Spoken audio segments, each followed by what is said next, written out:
Hi guys, in this video I'm going to talk about the poem Sailing to Byzantium by W.B. Yeats.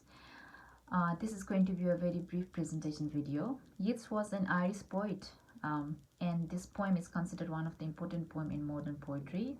Now summarizing the poem, it's about the agony of old days, search for spiritualism, and the pessimism towards the contemporary life. The poem comprises 4 stanzas, and I'm going to summarize briefly each stanza one by one. So the first stanza here, all the living form in the first stanza symbolizes death and transient life, and how the young and all are caught in sensual music, and therefore they are blind to their surrounding intellect. Second stanza, poet thinks very poorly of old age or aging process, but he thinks the soul is different, for it can remain vital, but unfortunately there is nothing in his material world to seek that, and therefore he wants to travel to the holy city of Byzantium to seek immortality or to purify his soul. Now the third stanza, in the third stanza, poet compares an old man's body to a dying animal, and he wants his soul to be rescued from his dying body. Therefore, he calls for the holy sages of Byzantium to purify his soul and transform him from the dying body into the artificial and eternal world of art. Now, the last stanza, poet talks about how he wishes after leaving the natural body, he do not want to appear in any form of natural thing, but to live an immortal life in the form of art. Therefore, for him, the artificial is seen as perfect, permanent, eternal, while the natural objects die and decay.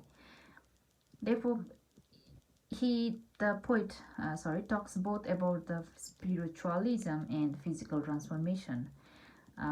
Spiritualism in the form of his soul wanting to be rescued and purified and educated by the holy sages of Byzantium, and physical transformation, how we want to live forever in the form of art.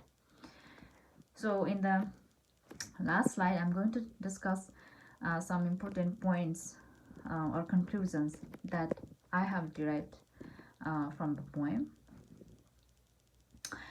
And there are 3 points to the points of discussion. Number 1 point is rejection of romanticism. We can say that because he rejects the world of nature. For him, it gets old, ugly, die, and decay. And the world around him is caught in sensual music, and his old body is dying, and his heart is consumed in his worldly desires. So he has negativity towards the world, his body old, dying, and his soul needs to be rescued, which is he wants spiritualism, we can say that. Byzantium stands as a hope for him to get his heart and soul purified, and he seeks spiritualism. And there is one more important question to be discussed is does postmodern spiritualism include God? And also, it is already mentioned in the last slide how he considered artificial to be more beautiful. Therefore, he wants to live forever in the form of art. I think that's it to the video. Sorry for the time. Because of the time constraint, I cannot talk long. Hope you enjoyed the video. Thank you.